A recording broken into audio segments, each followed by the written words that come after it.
ഇന്ത്യയും ചൈനയുമായി നിലനിൽക്കുന്ന അതിർത്തി തർക്കത്തിൽ മൗനം വെടിഞ്ഞ പ്രധാനമന്ത്രി നരേന്ദ്രമോദി. ദീർഘകാലമായുള്ള ഇന്ത്യ-ചൈന അതിർത്തി തർക്കം എത്രയും വേഗം പരിഹരിക്കപ്പെടേണ്ടതുണ്ടെന്നും ഇരു രാജ്യങ്ങളും തമ്മിലുള്ള ബന്ധം സാധാരണ നിലയിലാക്കണമെന്നും മോദി പറഞ്ഞു. US മാഗസീന് നൽകിയ ഒരു അഭിമുഖത്തിലാണ് മോദി ഇക്കാര്യം വ്യക്തമാക്കിയത്. പരിഹരിക്കപ്പെടണമെന്നാണ് താൻ കരുതുന്നത്. ഇതുവഴി ഉഭയകക്ഷി ബന്ധത്തിലുണ്ടായ പ്രശ്നങ്ങളും പരിഹരിക്കാൻ കഴിയും. നയതന്ത്ര തലത്തിലും സൈനിക തലത്തിലും ക്രിയാത്മകമായ ചർച്ചകൾ നടത്തിക്കൊണ്ട് നമ്മുടെ അതിർത്തികളിൽ സമാധാനം പുനഃസ്ഥാപിക്കാനും അത് നിലനിർത്താനും കഴിയുമെന്നാണ് തന്റെ പ്രതീക്ഷയെന്ന് മോദി പറയുന്നു. ചൈനയുമായുള്ള മത്സരത്തെക്കുറിച്ചുള്ള ചോദ്യത്തിന് ഇന്ത്യയിലെ സാമ്പത്തിക പരിഷ്കാരങ്ങളാണ് മോദി ഉയർത്തിക്കാട്ടിയത്. ചൈനയിൽ നിന്ന് മാറാൻ ആഗ്രഹിക്കുന്ന കമ്പനികളെ ആകർഷിക്കുന്ന വിധത്തിൽ രാജ്യം മാറിയെന്നും അദ്ദേഹം പറഞ്ഞു.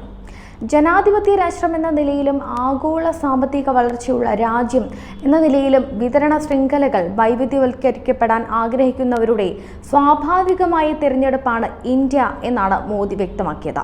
ഇന്ത്യയിലെ നിയമങ്ങളും നികുതി സമ്പ്രദായവും അടിസ്ഥാന സൗകര്യങ്ങളുമെല്ലാം ആഗോള നിലവാരത്തിനൊപ്പം എത്തിക്കാനാണ് തങ്ങൾ ശ്രമിക്കുന്നതെന്ന് പറഞ്ഞ മോദി, ചരക്ക് സേവന നികുതി, കോർപ്പറേറ്റുകളുടെ നികുതി കുറയ്ക്കാനുള്ള നയം, തൊഴിൽ നിയമ പരിഷ്കാരം തുടങ്ങിയവയും ചൂണ്ടിക്കാട്ടി.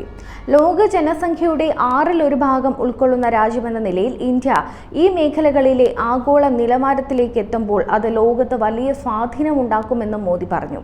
ഈ മാസം ആദ്യം അരുണാചൽ പ്രദേശിലെ നിയന്ത്രണ രേഖയ്ക്ക് സമീപമുള്ള 30 സ്ഥലങ്ങളുടെ പേര് മാറ്റിക്കൊണ്ടുള്ള പട്ടിക ചൈന പുറത്തിറക്കിയതാണ് ഇന്ത്യക്കും ചൈനയ്ക്കും ഇടയിൽ ഏറ്റവും ഒടുവിലത്തെ സംഭവവികാസം.